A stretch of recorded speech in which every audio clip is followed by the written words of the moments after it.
Welcome to the Slop Farm. Enjoy the video. In this video, I will explain how to link cells in numbers. Linking cells allows you to create dynamic spreadsheets where changes in one cell automatically reflect in another. This is incredibly useful for financial models, inventory tracking, or any data that needs to stay synchronized. You'll learn how to set up these connections quickly and efficiently, saving you time and reducing potential errors in your work. Let's dive right in. To perform a simple cell reference, first, click on the cell where you want the linked data to appear.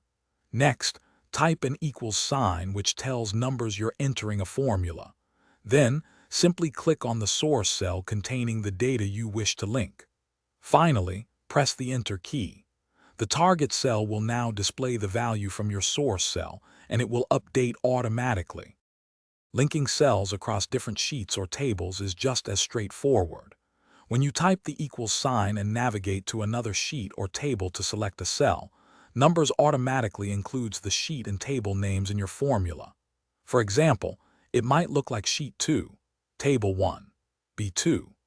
This powerful feature enables you to consolidate data from various parts of your workbook into one central location, enhancing your data management.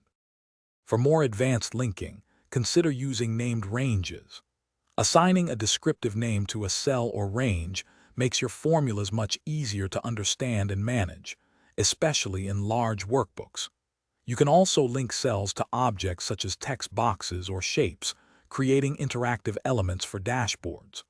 Always be mindful of circular references, which occur when a formula refers back to its own cell, causing calculation issues. Numbers will usually warn you about these. Thanks for watching. Consider subscribing if we helped you today.